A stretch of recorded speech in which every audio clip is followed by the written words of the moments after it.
자, 우리 행전 이 첫 번째 시리즈 드디어 마지막 시간입니다. 오늘까지만 사도행전을 보고 이제 추수감사절 이후에는 또 다른 시리즈로 여러분들을 찾아뵙도록 하겠습니다. 자, 먼저 이제 지난주 내용을 잠깐만 리뷰해 볼게요. 7 집사 중 한 명이었던 스데반 집사. 그를 설명할 수 있는 가장 좋은 단어는 충만이었습니다.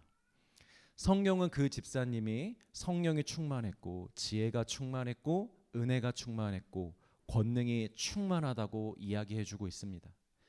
성령의 충만은 마치 종합 선물 세트와도 같다고 했죠. 어느 한 부분만 충만해지는 것이 아니라 우리 삶의 모든 영역이 다 충만해지는 줄 믿으시길 바랍니다. 그런데 여러분, 성경을 자세히 보면 그 많은 충만 중에 가장 눈에 돋보이는 충만이 하나 있습니다. 그 충만이 무엇이냐? 바로 지혜의 충만입니다. 보통 크리스찬들이 이 성령에 충만하면요, 상식과 이성을 초월한 역사들을 먼저 생각합니다. 물론 그런 역사들도 많이 일어났었지만 성경이 주목하고 있는 역사는 대부분 지혜의 역사입니다. 사도들과 복음을 전하는 자들이 그들에게서 가장 강력한 능력은 초월적인 기적의 능력보다도 말씀의 지혜였습니다. 이 사도들이 막 기적을 보여주면서 봤지, 이래도 예수 안 믿을래? 한 것이 아니라 구약의 말씀들과 예수님의 말씀들을 정확하게 풀어 설명함으로써 그들에게 진리를 가르치고 진리를 깨우치게 하여 회개하여 예수님께 돌아오도록 하였습니다. 그래서 성령의 역사는 상식과 이성을 벗어나는 역사가 아닙니다. 오히려 이성을 최극대화한 역사라고 볼 수 있습니다. 예전에도 제가 한번 이렇게 소개했던 적이 있는데요. 헐리우드 영화 중에 리미트리스라는 영화가 있습니다. 여러분 혹시 이 영화 보셨나요? 꼭은 안 보셔도 되는데요. 이게 어떤 내용이냐면요, 알약이 하나 있는데 이 알약을 먹으면 두뇌가 100% 작동한다는 거예요. 정확하진 않은 자료인데요, 과학적으로 인간은요 평상시에 두뇌의 3%, 5%밖에 안 쓰면 산다고 합니다. 그래서 우리가 이 모양인 거잖아요. 근데 그 두뇌가 이 약 하나를 먹으면 100%로 돌아간다라는 거죠. 물론 영화니까 가능한 얘기겠죠. 그런데 마치 이 알약과 같이 하나님의 모든 말씀들이 완전히 깨달아지고 이해가 되고 정리가 되는 거예요. 성령에 충만하면. 그리고 누군가에게 전할 수 있을 만큼 완전한 내 지식이 되어버리는 것입니다. 우리에게 너무나 필요한 능력이지 않습니까? 여러분 혹시 그거 아십니까? 다른 나라의 언어를 잘하는지 못하는지 판단하는 기준이 있대요. 5분 이상 외국어로 자신이 하고 싶은 말을 할 수 있으면 그러면 외국어를 잘하는 걸로 인정할 수 있대요. 그런데 백날 I'm fine, thank you, and you, 뭐 how much is it, 막 이런 것만 남발해봤자 5분 동안 우리가 하고 싶은 말을 남에게 할 수 없으면 우리는 그 나라 언어를 못 쓰는 거라고 이해하면 된다라는 거죠. 여러분 신앙생활도 그럴 거라고 생각합니다. 우리가 조금 버벅거린다 할지라도 좀 서툴다 할지라도 누군가에게 5분 이상 예수님과 복음에 대해서 말할 수 있어야 우리가 진짜 크리스찬이라고 생각이 되어집니다. 그래서 오늘 소그룹 시간에 여러분 제가 이 나눔지에도 넣었는데요, 한 번씩 해보셨으면 좋겠어요. 어차피 다 못할 거 알아요. 누구도 성공해내지 못할 거라고 아는데 우리 그냥 한번 해봤으면 좋겠습니다. 사람들 앞에서 훈련이라 생각하고 한번 내가 아는 예수와 복음에 대해서 얘기해보는 거예요. 전해보는 거예요. 다는 아니더라도 여러분 소그룹 가운데 한 사람이라도 우리 도전해 봅시다. 아멘. 리더들 말고 소그룹원 중에서, 알았죠? 시계 재면서 4분 40초야 20초가 부족한데 오빠 다시 시작해야 되겠는데, 이렇게 정지하지 마시고 한번 그렇게 나눠보시기 바랍니다. 여러분 우리의 두뇌와 능력과 상관이 없습니다. 이건 성령의 역사고 성령의 일입니다. 성령님이 임하시면 지혜 주시면 우리 입술에서 그런 능력이 나올 줄 믿습니다. 자, 스데반은 지혜가 충만했습니다. 그래서 복음을 완전히 소화했고 복음뿐만이 아니라 구약의 말씀들도 완전히 꿰뚫어 볼 수 있게 되었습니다. 그래서 당시 헬라 철학의 영향을 받은 헬라파 유대인들이 이 스데반을 시험하기 위해서 굉장히 악의적인 질문들을 합니다. 보통의 사람들이라면 대답하기 굉장히 어려운 질문들을 많이 쏟아냈습니다. 그런데 스데반 집사가 그 모든 질문에 완벽하게 다 대답을 해줍니다. 단순히 대답 정도가 아니라 그들이 더 이상 할 말이 없을 정도로. 그렇게 만들어 주었다는 것이죠. 그러자 그들이 어떻게 합니까? 패배를 인정하지 않고 거짓 증인들을 매수하여서 스데반을 죽이려고 합니다. 그들이 거짓 증언자들을 통해 고발한 내용이 크게 두 가지였죠. 첫 번째, 스데반이 예루살렘 성전은 중요하지 않다라고 했다. 성전 모독죄. 두 번째, 스데반이 모세의 율법은 이제 가치가 없다고 한다. 율법 모독죄.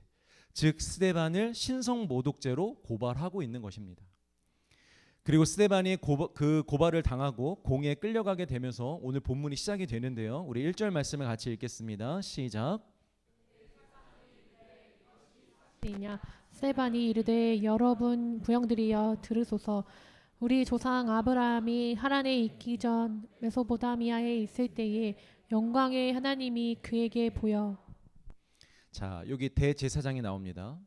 당시 종교 재판에 있어서 최종 권위자는 대제사장이었습니다. 그런데 지금 이 스데반을 재판하고 있는 대제사장이 누군가 하냐면 불과 몇 달 전에 예수님을 빌라도에게 넘긴 그 대제사장, 예수님을 십자가에 못 박으라고 외쳤던 그 대제사장 가야바입니다. 예수님이 살아계셨을 때 예수님을 신성 모독의 혐의로 유죄를 선고했던 그 대제사장이 지금 예수님을 전하고 있는 이 스데반의 재판을 맡은 것입니다. 요즘 시대도 그렇잖아요. 사회적으로 매우 큰 문제가 되죠. 재판관이 누구냐에 따라 재판의 결과가 매우 크게 달라지는 거죠. 이미 시작부터 이 재판은요 공정하지 않습니다. 공정할 수가 없습니다. 결과는 너무나 뻔합니다. 예수님도 십자가에 못 박았는데 집사 한 사람을 십자가에 못 박지 못하겠습니까? 집사 한 사람에게 죄를 뒤집어 씌우는 게 불가능할까요? 너무나도 쉬운 일입니다. 그리고 이를 스데반도 알고 있습니다. 모를 리가 없습니다. 아마 당시에 예루살렘 교회 성도들도요, 스데반이 잡혀갈 때 끝났구나, 스데반 집사 죽겠구나 라는 생각을 아마 대부분 했을 것입니다. 그런데 여러분, 스데반에게는요 노 프로블럼입니다. 이게 문제가 되지 않습니다. 왜냐?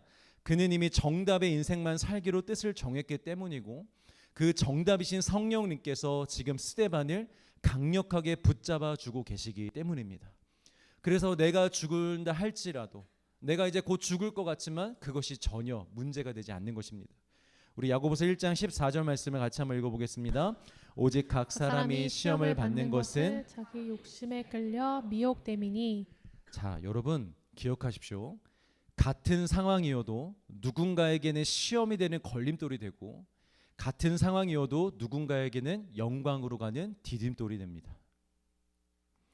그런데 그것을 나누는 차이가 무엇이냐? 욕심이라는 거예요. 욕심이 무엇입니까? 무엇인가 지금 내 것이 아닌데 내 것으로 만들고 싶어하는 것이 욕심이잖아요. 그런데 이것만이 욕심이 아닙니다. 어떤 상황과 환경에 대해서 내가 통제할 수 없는 상황임에도 불구하고 내 뜻대로 바꾸기 위하여, 이 상황을 바꿔보기 위하여 무슨 수라도 써보려고 하는 것이 여러분 욕심일 수 있다라는 거죠. 그리고 이런 욕심이 있으면 시험에 들 일이 많다라는 것입니다. 만약 스데반이 지금 이 상황과 분위기를 바꾸는 데 집중했다면, 그게 목적이었다면 분명 시험에 들었을 것입니다. 이 상황을 어떻게 돌파하지? 이 위기를 어떻게 극복하지? 나 지금 죽음의 위협 앞에 있는데 어떻게 그걸 돌파할 수 있을까? 여기에 집중했다면 아마 시험에 들었을 거예요. 어떤 시험이요? 한 번만 예수를 부인할까? 나 그런 말 한 적이 없다라고 얘기할까? 한 번만 저 대제사장의 비유를 맞춰줄까? 아니면 한 번만 봐달라고 생명을 구걸할까? 이런 여러 가지 생각과 고민에 빠졌었을 것입니다.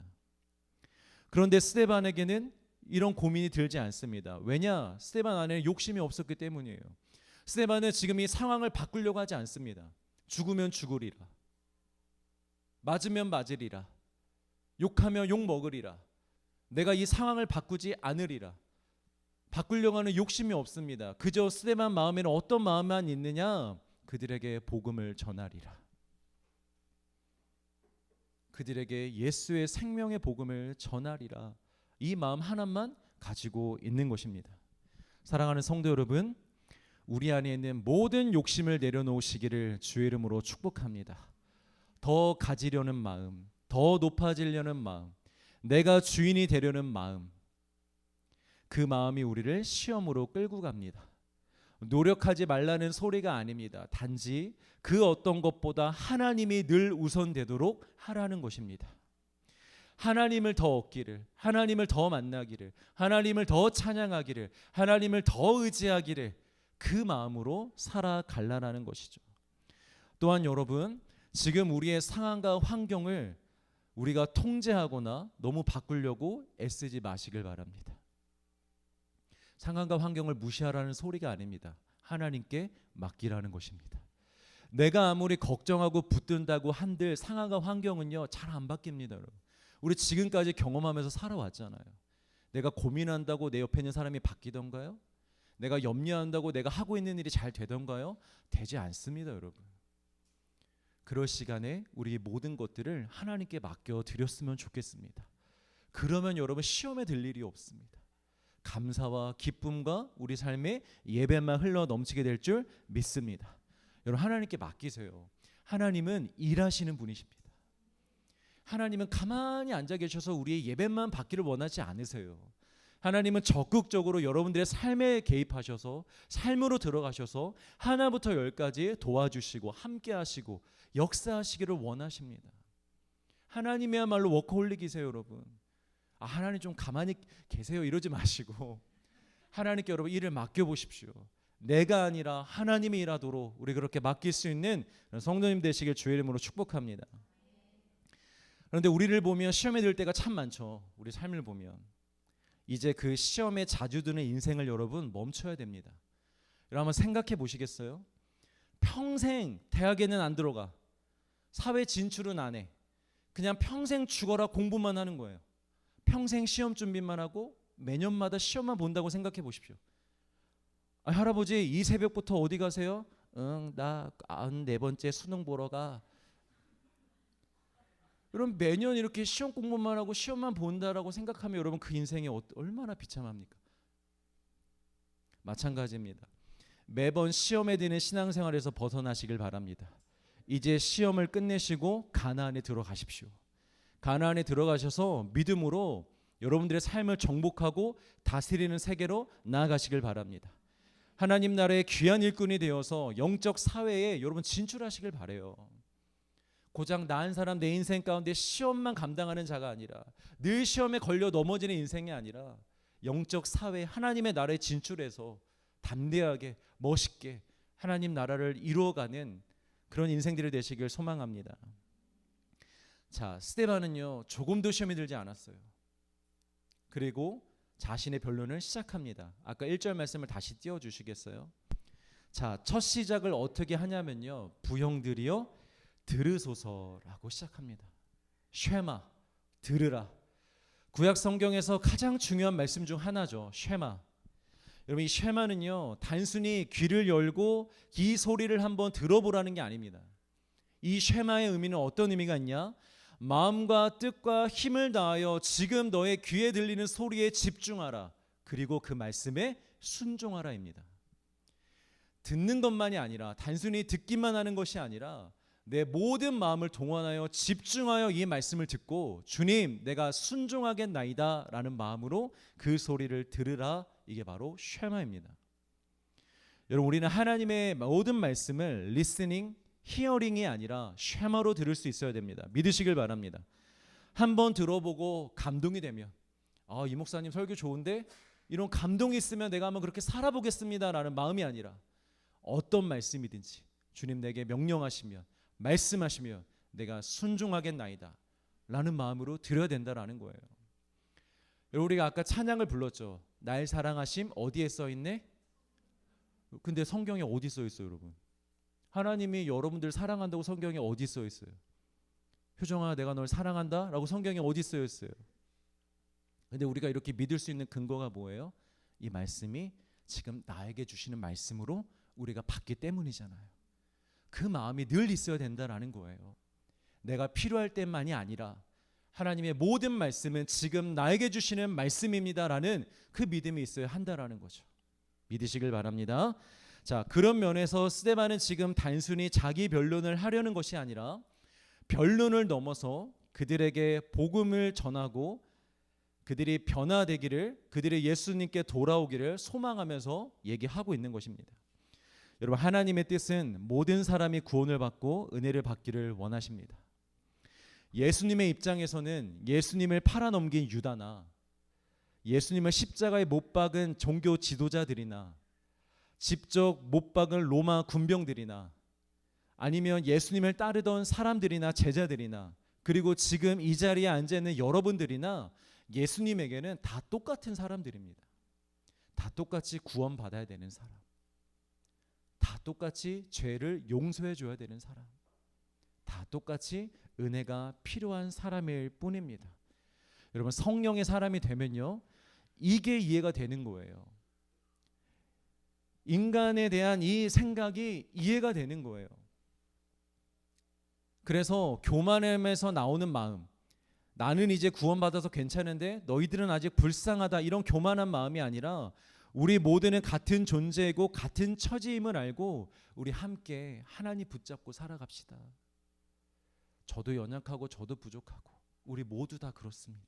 그러니 우리 함께 예수님 의지하고 예수님만 바라보고 우리 그렇게 살아갑시다 하면서 그렇게 사람을 바라볼 수 있는 게 바로 성령의 역사인 줄 믿습니다. 그리고 이것이 예수님의 마음입니다. 이 마음이 우리 안에 있기를 소망합니다.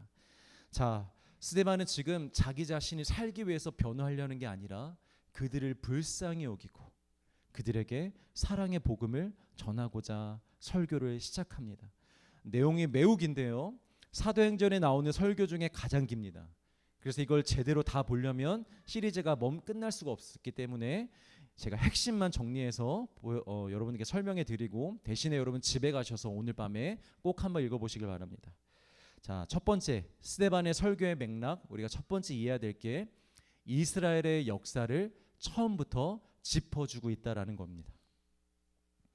여러분, 이스라엘은요, 어떤 민족보다 이 역사성이 굉장히 분명한 민족입니다. 우리나라에는 단군 신화라는 것이 있지만 요즘 사람들에게 이 단군 신화는요, 거의 잊혀져 가는 신화일 뿐입니다. 또 그리스에도 신화들이 있죠. 그런데 역시 마찬가지로 요즘 시대 그리스 신화조차도 잊혀져 가고 있는 형편입니다. 그런데 왜 그럴까요, 여러분? 왜 시대가 지날수록 각 나라의 신화들이 잊혀져 갈까요? 실제 역사가 아니기 때문입니다. 실제 역사가 아니라 말 그대로 신화이기 때문에 사람들에게, 오늘을 살아가고 있는 사람들에게 그렇게 중요한 게 아닌 거예요. 그러나 이스라엘의 모든 역사는 다릅니다. 이스라엘의 역사는 실제 했던 역사입니다. 어느 것 하나 거짓이 없고 판타지가 없습니다. 그렇기 때문에 시대가 아무리 흘렀어도 유대인들은 이스라엘의 시작을 잊을 수가 없는 것입니다. 이스라엘의 시작이었던 아브람, 이삭, 야곱, 요셉, 모세, 다윗, 이 믿음의 선조들을 잊을래야 잊을 수가 없었고, 그 조상들은 곧 자신들의 정체성이자 현재 진행형인 하나님과의 언약의 증거가 되는, 현재를 살아가고 있는 나에게 너무나도 필요한 인물들인 것입니다. 그래서 그 선조들을 모욕하는 것은 곧 이스라엘을 모욕하는 것이고, 이스라엘을 모욕하는 것은 곧 하나님을 모욕하는 것입니다. 그래서 스데반이 아브라함부터 시작하여 다윗에 이르기까지 이스라엘을 설명할 수 있는 모든 조상들의 역사를 일일이 지금 다 설명을 하고 있는 거예요. 아브라함 기억해봐라. 아브라함은 어땠고 그 다음 요셉을 기억해봐라. 이런 식으로.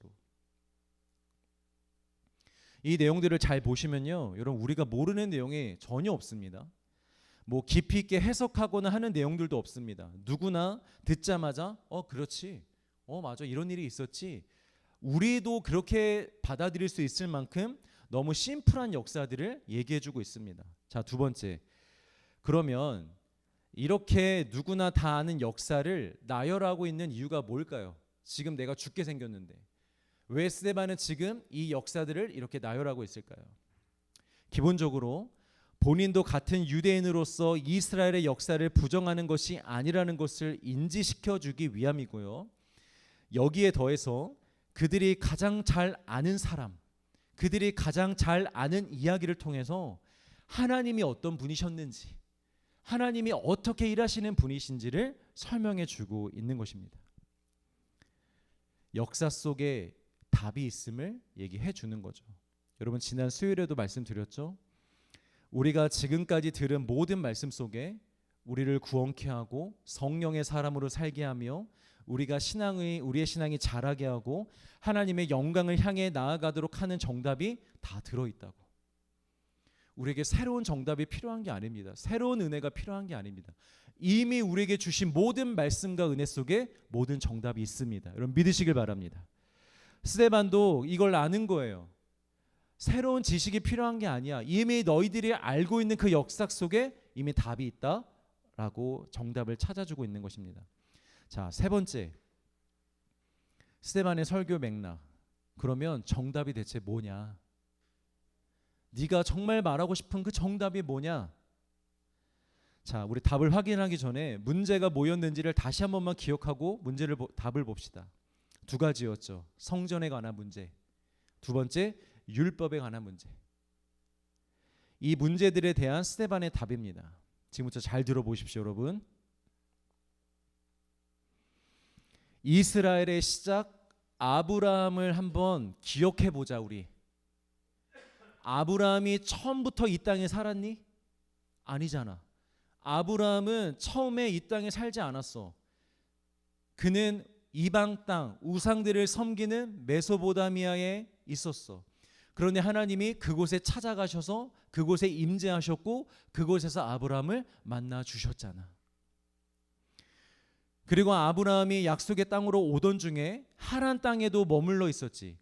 그 하란 땅 역시도 약속의 땅이 아니었어. 거기도 우상을 섬기는 땅이었잖아. 그런데 하나님이 그 땅에 또 한 번 나타나셨었어. 그리고 아브라함에게 또 말씀하셨었지. 여기서 여러분 하란을 콕 집어서 말씀하시는 이유가 있습니다. 당시에 하나님의 부르심을 받아 약속의 땅 가나안으로 가던 중에 하란이라는 곳이 중간에 위치해 있었어요. 그래서 원래 계획은 여기서 잠깐만 쉬다 가려고 했었거든요. 그런데 그 하란 땅이 학자들이 얘기하기로는 어떤 땅이었느냐? 원래 아브라함 가족이 있었던 메소포타미아에 있는 땅과 매우 흡사한 땅이었다고 합니다. 환경도 문화도. 그러니까 그곳이 매우 풍요로운 곳이었고 우상 숭배도 가득했던 곳이었다라는 거죠. 그러니까 이 아브라함의 아버지 데라가 목적지가 있는데 그 목적지를 새까맣게 잊어버린 거예요. 야, 여기 익숙하다. 여기 우리가 전에 섬기던 우상들도 있네. 여기 먹고 마실 것도 아주 풍요롭네. 우리 여기서 살자 그냥. 가라고 하는데 거기 가지 말고 여기서 살자. 라면서 그 하란 땅에 머물러 있었던 거예요. 이방 땅에. 그리고 그 아버지가 죽게 되고 하나님이 다시 그 땅에 있는 아브라함을 찾아가십니다. 너 여기 있지 마. 여기서 지체하지 마. 눈에 여기 다 좋아 보이지? 근데 내가 너희들에게 더 좋은 걸 줄 거니까 여기 머물지 말고 여길 떠나 라고 말씀하셨던 거죠. 자, 결론입니다. 하나님은 성전에만 계신 분이 아니었다라는 거예요.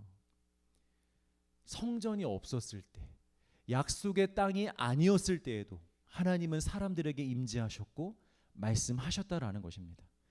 그리고 그 뒤부터는 그 주제를 반복하는 거예요. 자, 요셉도 한번 우리가 생각해 볼까? 하나님이 요셉에게 언제 나타나셨는가? 그가 형들에 의해 이방 땅으로 팔려갔을 때. 하나님은 그 이방 땅에서도 요셉과 함께 하셨고 그에게 나타나지 않으셨느냐? 그 이방 땅에서 하나님은 요셉에게 은총과 지혜를 주셨고 애국과 온 집의 통치자로 세우시지 않았느냐? 그리고 이어서 모세 얘기를 합니다. 모세는 애굽의 바로 공주에게로 들어가게 되어 이방 나라의 왕자로서 살고 있었습니다. 자신의 형제들을 도우려다가 미디안 광야 사막 한가운데서 살게 되었을 때 그 사막 한가운데 떨기나무 가운데 하나님이 임재하셨습니다. 여러분 거기는 약속의 땅이 아닙니다. 그냥 광야입니다. 사막입니다. 그럼에도 불구하고 하나님은 그 땅 가운데 있는 모세에게 찾아가셨습니다. 그리고 말씀하셨습니다. 또 그 이후에 모세가 이스라엘 백성들을 애굽에서 건져서 출애굽했을 때 광야에 또다시 들어가게 되죠. 하나님은 그곳에서도 그들과 함께 하셨습니다. 그리고 결정적으로 다윗의 이야기를 하는데 이건 우리가 함께 읽어봅시다. 좀 긴데 같이 한번 읽겠습니다. 7장 46절 50절 시작. 다윗이 하나님 앞에서 은혜를 받아 야곱의 집을 위하여 하나님의 처소를 준비하게 하여 달라고 하더니 솔로몬이 그를 위하여 집을 지었느니라. 그러나 지극히 높으신 이는 손으로 지은 곳에 계시지 아니하시나니 선지자가 말한 바 주께서 이르시되 하늘은 나의 보좌요 땅은 나의 발등상이니 너희가 나를 위하여 무슨 집을 짓겠으며 나의 안식할 처소가 어디냐. 이 모든 것이 다 내 손으로 지은 것이 아니냐 함과 같으니라. 다 아는 이야기잖아요. 다윗이 어느 날 자기가 너무 평안한 나머지 하나님을 위해서 뭔가 해보겠다고 하나님 내가 성전을 지어드릴게요 라고 얘기를 하자 하나님이 이렇게 응답하시는 거예요. 내가 언제 너한테 집 지어달라 그랬니? 너네가 인간들이 지은 집에 내가 들어가서 안식할 수 있다고 생각하니? 얘들아 생각해봐. 하늘이 나의 의자고 이 땅이 나의 발등상이야. 내가 이 세상을 창조한 분이야. 그런데 너희들이 지은 그 조그마한 집에 내가 들어가서 안식할 수 있다고? 생각 좀 해라 다윗아 라고 굉장히 티스러운 응답을 주고 계신 겁니다. 여러분 하나님은요 그 어디에도 갇혀 계실 수 없습니다. 무소부재하신 전능자이십니다. 믿으시길 바랍니다. 건물뿐만이 아닙니다. 하나님을 여러분들의 생각으로 가둘 수 없습니다. 여러분 그러니까 여러분 걱정하고 두려워할 이유가 없습니다. 하나님은 여러분들의 생각을 초월하시는 분입니다. 우리의 상식과 이성을 초월하여 역사하실 수 있는 분이십니다. 또한 하나님은 우리의 방식과 우리의 틀과 우리의 경험과 우리의 기준으로도 묶어둘 수 없습니다. 가둬둘 수 없습니다. 이것을 인정하는 것이 여호와를 경외하는 것입니다. 분명 이스라엘도 이 답을 알고 있었습니다. 이 역사를 지금 스데반이 얘기하고 있는 이 역사를 암기 정도가 아니라 그들의 뼛속까지 새기고 다닌 사람들이었습니다. 모른다는 것은 말이 안 됩니다. 다만 원치 않아 했던 것뿐입니다, 여러분. 어쩌면 그들이 원했던 건 하나님이 성전 안에만 계시기를 바랬을 수도 있습니다. 하나님이 성전 밖에서도 역사한다는 것을 역사를 통해서 이미 그들도 다 알고 있었지만 사실 그들 마음속에 숨기고 싶은 마음, 하나님 그러지 마시고 하나님은 성전 안에만 계십시오. 저희가 하나님을 찾아오겠습니다.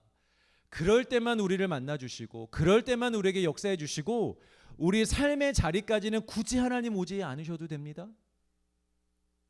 이런 마음이 있었던 것 같아요.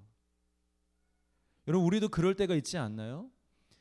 예배당 안에서는 거룩하고 경건한 모습으로 하나님을 바라보지만 집에 돌아가고 직장에 가고 사람들과 부딪히는 삶의 자리에서는 하나님이 나를 지금 지켜보고 있다는 사실이 부담스러울 때가 있죠. 직장과 집이나 삶에서는 거룩이나 복음이나 하나님의 영광 이런 것에서 좀 벗어나고 싶은 마음이 여러분 우리 안에 다 있지 않아요? 집에서는 좀 편하게 있고 싶은, 가족 간의 사이에서는 말도 좀 편하게 하고 싶은, 내 감정을 좀 그냥 마음대로 좀 표현해보고 싶은, 직장에서도 누가 막 뭐라 그러면 크리스찬 그 잠깐 내려놓고 하나님 잠깐만 보지 마십시오. 저 제 오늘 멱살 잡고 제가 오늘 끝장냅니다.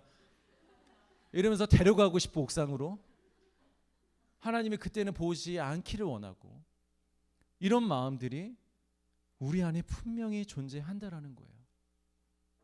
하나님은 교회 안에만 내 삶에는 굳이 오지 마시고 단 내가 필요할 때 급하게 필요할 때 내가 하나님 급하게 호출할 때는 그때만 와달라고 하는 그런 신앙의 마음들이 우리 모두에게 존재할 수 있다라는 것입니다. 그래서 어쩌면 우리는 우리가 교회임을 내 몸과 내 인생이 성전인 줄 알면서도 그걸 외면하고 살고 있는지는 외면하고 살고 있는지도 모르겠습니다. 그러나 여러분 하나님은 어디에나 계신 분이시고 어디에서든지 우리와 함께 하시는 분이심을 믿으시길 바랍니다. 그리고 이것은 하나님을 사랑하는 자들에게만 은혜가 되는 진리입니다. 하나님을 사랑하지 않으면요, 부담만 되는 거예요. 하나님이 다 항상 나를 지켜보고 계신다는 게, 나와 항상 함께하고 있다라는 게, 하나님을 사랑하는 마음이 없으면 그때부터 부담이 되는 거예요. 여러분들에게는 부담이 아니라 은혜가 되길 간절히 소망합니다. 자, 두 번째 문제, 이제 앞에 첫 번째 문제는 해결됐죠. 하나님은 성전 밖에서도 역사하신다. 자, 이제 두 번째 문제에 대한 답입니다. 율법에 대한 답인데요. 이스라엘 백성들은 하나님의 법, 율법을 지켜야만 구원을 받을 수 있다고 믿고 있죠. 그래서 스데반이 율법이 아닌 예수님을 이제 믿어야 구원을 받을 수 있다고 말하는 게 충격적이었던 거예요. 아니, 율법을 안 지키고 예수님을 믿으면 구원을 받는다고? 야, 얘 이단이다. 얘 지금 신성 모독하는 거다. 라고 생각을 했던 거예요. 이제 거기에 대한 스데반이 답입니다. 스데반이 뭐라고 대답하느냐? 너희가 그렇게 율법 하지만 아이러니한 게 뭔지 아니? 너희들은 지금까지 하나님의 말씀을 늘 거부하던 사람들이라는 거예요. 너희들의 입으로는 율법을 외치고 있지만 이 역사를 한번 다시 기억해봐. 정말 너희들의 율법을 지켰었니? 하나님의 뜻과 말씀을 따랐다고 생각하니? 그 율법을 지켜서 지금 너희들에게 의가 있다고, 구원이 있다고 생각하니? 아니잖아. 우리 율법 안 지켰잖아. 우리 하나님의 명령 듣지 않았잖아. 하나님의 말씀 따르지 않았잖아. 하면서 그 역사들을 다시 한번 되짚어주고 있는 것입니다. 요셉을 보십시오. 하나님은 요셉을 이스라엘을 구원할 자로 그들 곁에 보내주셨습니다. 그런데 첫 번째로 누가 거부합니까? 형제들이 그 요셉을 거부합니다. 요셉이 꾼 꿈을, 그건 사실 구원에 관련된 꿈이었어요. 요셉이 이 가정을, 이스라엘을 구원하리라라는 그런 하나님께서 주신 비전이었는데 형제들이 그 꿈을 듣고 오히려 이 요셉을 죽입니다. 죽이진 않았지만 죽이려고 합니다. 그리고 실패하고 그 요셉을 이방 땅에 갖다 팔아버립니다. 요셉이 참 구원자임을 깨닫지 못한 거죠. 거부한 거죠. 하나님의 뜻을. 그리고 모세. 하나님이 모세 또한 그들을 애굽에서 건져줄 구원자로 준비시키셨고 그들에게 보내셨습니다. 그런데 이스라엘은 끊임없이 모세를 거부했습니다. 모세가 40살이 되었죠. 애굽의 왕자로 있을 때 자기 동족 사람이 억울한 일을 당하는 것을 보고 참지를 못했습니다. 그래서 그의 히브리 사람의 편을 들어주어 이집트 사람을 죽였죠. 그의 원한을 풀어준 거였어요. 그런데 오히려 히브리 사람들이 모세에게 뭐라고 얘기하느냐? 야, 우리가 언제 도와달라 그랬어? 우리가 언제 너를 재판관 삼았어? 왜 나서고 난리야? 너 때문에 이래 더 꼬였잖아. 이렇게 모세를 거부합니다. 따지기 시작합니다. 여러분, 근데 스데반이 이것을요 단순한 사건으로 해석하지 않아요. 7장 25절 있습니다. 시작. 그는 그의 형제들이 하나님께서 자기의 손을 통하여 구원해 주시는 것을 깨달으리라고 생각하였으나 그들이 깨닫지 못하였더라. 모세가 이 40살이 되었을 때 영적인 감동으로 깨닫게 된 거예요. 아, 하나님이 어쩌면 그 어렸을 때 3달밖에 안 됐을 때 내가 죽을 수 있었는데 나를 엄마를 통해 갈대 상자에 띄워서 바로의 공주에까지 들어가고 이 애굽 땅에서 내가 잘 배우고 잘 먹고 이렇게 잘 성장하게 해주신 게 다 하나님의 은혜인데, 아, 이스라엘 백성들을 구원하라고 날 지금까지 살리신 거구나. 이 영적인 감동이 온 거예요, 이 모세가. 그래서 히브리 사람을 돕고자 이집트 사람을 죽였던 거였어요. 혈기가 왕성해서 실수한 것이 아니라 하나님의 사명을 깨닫고 뭔가 해보겠다고 했던 일이었어요. 근데 그걸 누가 거부해요? 히브리 사람들이 거부를 해요. 이집트 사람들이 너 갑자기 뭐야? 왜 이래? 하고 거부한 게 아니라 그들을 구원하고자 지금 나서고 있는 그 모세를 히브리 사람들, 당사자들이 거부하고 있다라는 거죠. 그리고 이후에도 그들의 거부는 계속됩니다. 40년 후에 모세가 돌아왔습니다. 그들을 이끌고 출애굽을 한 이후에도 문제가 생길 때마다 이스라엘 백성들은 모세를 원망합니다. 그리고 도리어 그들의 마음이 다시 항상 어디를 향하냐? 애굽을 향합니다. 왜 우리를 건져냈어? 왜 우리를 여기까지 나오게 했어? 차라리 애굽에서 우리가 종으로 있었을 때가 나았는데 거기서는 고기라도 먹었지 하면서 모세를 계속해서 거부합니다. 심지어 모세가 자리를 비우자 그 틈을 타 금을 모아다가 금송아지까지 만들어 우상 숭배도 합니다. 그리고 마지막 결정타를 날리는데 7장 52절 53절 시작. 너희 조상들이 선지자들 중에 누구를 박해하지 아니하였느냐? 의인이 오시리라 예고한 자들을 그들이 죽였고 이제 너희는 그 의인을 잡아준 자요 살인한 자가 되나니 너희는 천사가 전한 율법을 받고도 지키지 아니하였도다 하니라. 하나님이 백성들에게 얼마나 많은 선지자들을 보냈습니까? 회개하여 돌아오라, 회개하여 돌아오라. 이젠 정말 끝이야. 이젠 마지막이야. 지금이라도 돌이켜라고 얼마나 많은 선지자들을 보냈습니까? 그런데 이스라엘 백성들이 다 어떻게 했어요? 거부했어요. 거부 정도가 아닙니다. 그들을 조롱하고 핍박하고 그 그룹에서 내보냈습니다. 그리고 마지막에는 끝내 누구까지 거부하였습니까? 예수 그리스도까지. 그 선지자들이 예언한 그분, 최후의 마지막 선지자 예수 그리스도, 하나님의 독생자 아들 예수 그리스도까지 너희가 거부했다. 결론입니다. 너희는 율법으로 하나님의 말씀으로 구원을 얻는다고 하지만 지금까지 너희는 하나님의 말씀과 뜻과 그의 법을 제대로 따르지도 않았고 제대로 지킨 적이 없다라는 것입니다. 요즘 말로 하면 팩폭입니다. 팩폭. 정말 팩트 폭격입니다. 제대로 뼈를 때리고 있는 것입니다. 자, 여러분 이렇게 뼈를 맞잖아요. 그러면 사람들이 어떻게 반응해야 정상일까요? 어떻게 반응했으면 좋았을까요? 우리가 어찌할꼬 라고 했으면 좋았을 걸. 그런데 이 사람들의 반응이 심상치 않습니다.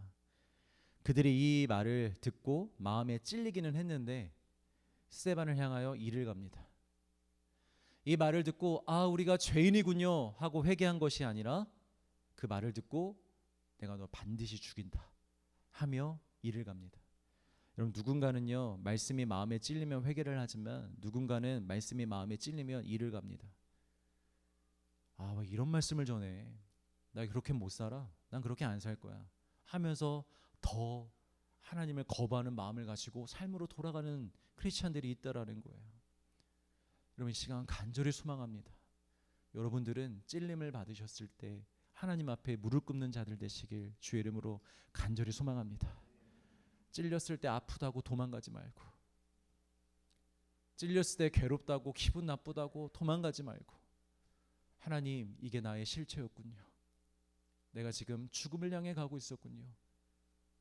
주님 앞에 엎드립니다. 주님 나를 살려주시옵소서라고 고백할 수 있는 우리가 되길 바랍니다. 그들의 이르가는 모습을 스데반이 봅니다. 그리고 직감합니다. 여기가 끝이구나. 여기가 끝이구나. 스데반이 직감을 합니다. 그리고 이렇게 반응합니다. 55절 같이 읽습니다. 시작.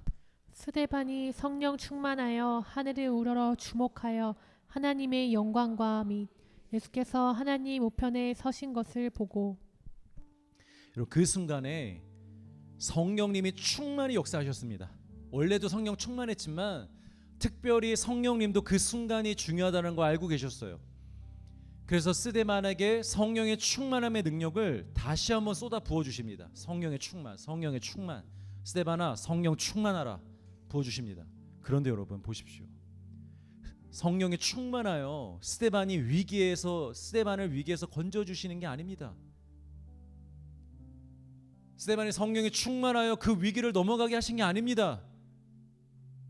스데반의 마지막을 위해 하늘의 영광을 보여주실 뿐입니다. 특별히 여기에 보니까 예수님이 하나님 우편 보좌에 앉아 계시지 않고 일어서 계시다고 얘기하고 있습니다. 그런데 여러분 성경을 보잖아요. 대부분 하늘의 보좌를 얘기할 때 예수님이 하늘에 계신 걸 표현할 때 하늘 우편 보좌에 앉아 계시더라라고 대부분 이렇게 표현하거든요. 근데 여기서 예수님 지금 일어나 계세요. 왜 일어나 계실까요? 스데반을 마지막을 알기 때문에 일어나셔서 그 마지막을 응원해주고 계신 거예요. 스데반아, 이제 곧 끝날 건데 이게 끝이 아니야. 여기서 이제 끝나면, 너의 사명이 끝나면 내가 너를 안아줄 거야. 이리 와, 이 위로 올라와. 내가 있는 이곳으로 올라와. 내가 너를 기다리고 있어. 너를 안아줄 거야. 이런 마음으로 예수님이 일어나 계신 거지. 그리고 스데반이 그 일어선 예수님을 지금 보고 있는 겁니다. 자, 히브리서 12장 2절 뒷부분, 마지막은 아니네요. 한 번만 더 같이 읽겠습니다. 시작. 그는 그 앞에 있는 기쁨을 위하여 십자가를 참으사 부끄러움을 개의치 아니하시더니 하나님 보좌 우편에 앉으셨느니라. 자, 이거는 지금 예수님에 관한 말씀인데, 예수님이 십자가를 질 수 있었던 이유가 무엇이었느냐? 하나님의 말씀은 무조건 따라야지, 순종해야지, 그래 십자가 지자, 단순히 이런 마음으로 십자가를 지신 게 아니라는 거예요. 예수님도 뭘 봤다라는 거예요. 죽기 전에 뭘 봤기 때문에 십자가를 질 수 있었다라는 거예요. 그런데 예수님이 뭘 보셨느냐? 그 죽음 뒤에 있는 하나님의 영광과 하나님이 주실 기쁨을 보고 계셨던 것입니다. 아, 이 죽음이 끝이 아니구나. 이 십자가의 죽음이 끝이 아니구나. 이 뒤에는 하나님의 크신 영광과 우리를 위한 기쁨이 준비되어 있구나. 사랑하는 성도 여러분, 신앙생활을 하는 것이 부담이고 어렵다고 느껴지시는 분들이 계십니까? 당연히 그렇습니다. 저도 그렇습니다. 그러나 우리가 그럴 때 해야 될 것이 있다면 앞을 바라보고 위를 보는 것입니다. 예수님의 존재와 그분의 영광과 그분으로 인한 기쁨을 봐야만 됩니다. 그래야 우리는 이 길을 갈 수 있습니다.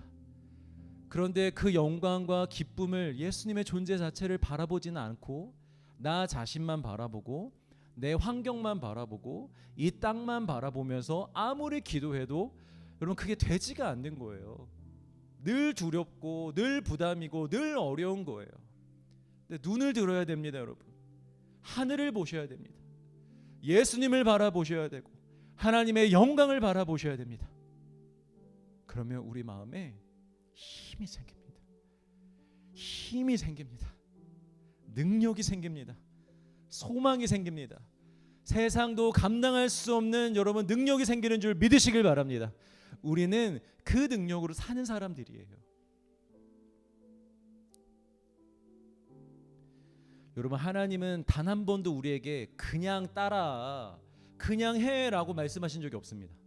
항상 먼저 우리에게 약속을 주셨습니다. 영광을, 기쁨을, 평안을, 감사를, 그런 것들을 우리에게 먼저 약속해 주신 다음에, 그걸 보여주신 다음에 우리 보고 따라오라고 말씀하셨습니다. 여러분, 신앙생활은 약속을 바라보는 것입니다.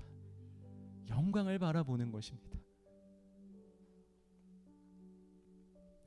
여러분, 성령님께서 우리에게 주시는 가장 큰 은혜가 뭔지 아세요? 내가 지금 믿음이 없어. 마음에 딱히 정함도 없어. 그냥 사라지는 대로 살아가고 있어. 근데 하나님은 알겠어. 하나님은 그냥 믿고는 싶어. 근데 그럴 때에 하나님이 나의 문제를 그냥 한 번에 해결해 주시고 끝내시는 것이 여러분 은혜가 아니에요. 그게 금요철에 예배 때 목사님이 말씀하셨잖아요. 계시록의 말씀. 이 땅에 어마무시한 재앙이 내려도 사람들이 회개하지 아니하더라. 재앙이 임한다고 사람들이 회개하지 않았잖아요. 그럼 반대로 은혜를 주시면 회개할까요? 문제를 해결해 주시면 하나님께 돌아올까요? 예수님께? 안 돌아온다고요. 문제만 해결된다고 해서 우리가 예수님을 잘 믿을 수 있는 게 아니라고요. 그래서 우리에게 주시는 진짜 은혜가 무엇이냐? 하늘의 영광을 보여주시고 하늘의 기쁨을 보여주시는 것입니다. 내 상황은 여전히 어렵지만 힘들지만 늘 똑같은 것 같지만 하나님이 그 삶 속에 하나님의 영광과 기쁨을 우리에게 보여주실 때가 우리에게 가장 큰 은혜가 되는 것인 줄 믿으시길 바랍니다. 여러분, 스데반은요 그 영광에 압도되어서 마지막으로 사람들 앞에 선포합니다. 보라, 하늘이 열리고 인자가 하나님 우편에 서신 것을 보라. 난 지금 저게 보이는데 너희들은 안 보이느냐? 이렇게 선포하니까 사람들이 어떻게 반응하느냐? 다 길을 막습니다. 그리고 막 소리를 질립니다. 몰라 그런 얘기 하지 마. 마지막 발악을 하는 거죠. 그리고 다 같이 돌을 들고 스데반에게 가서 던집니다. 자, 이제 정말 마지막입니다. 오늘 본문 59장 59절 60절 같이 있습니다. 시작. 그들이 돌로 스데반을 치니 스데반이 부르짖어 이르되 주 예수여 내 영혼을 받으시옵소서 하고 무릎을 꿇고 크게 불러 이르되 주여 이 죄를 그들에게 돌리지 마옵소서. 이 말을 하고 자니라. 여러분, 지금 이 스데반의 고백을 보면서 누군가 떠오르지 않습니까? 누구의 마지막과 똑같죠? 예수님의 마지막이죠. 정확히 예수님의 마지막입니다. 하나님 내 영혼을 받아주시옵소서. 저들의 죄를 저들에게 돌리지 마옵소서. 저들을 용서해 주시옵소서. 정확히 예수 그리스도의 마지막의 모습입니다. 여러분, 성령 충만한 사람은 정말 이 땅에서 작은 예수로 살다 가는 것입니다. 예수님과 같이 살다 가는 것, 그것이 여러분 영광인 줄 믿으시길 바랍니다. 잘 되고 성공하고 그랬으면 좋겠어요. 여러분, 저도 여러분들이, 우리 성도들이 다 잘 되셨으면 좋겠고 행복했으면 좋겠고 큰일 없이 아픔 없이 살다 가셨으면 좋겠어요. 그러나 정말 우리가 기도해야 되고 소망해야 되고 바라봐야 될 것은 이 땅에서 사는 동안 예수 그리스도와 같이 작은 예수로 살다가 주님 영광 바라보고 하늘 영광 바라보고 그 소망 바라보고 그 기쁨을 바라보면서 그렇게 살아가는 삶, 그것이 우리의 삶이 되어야 될 줄 믿습니다.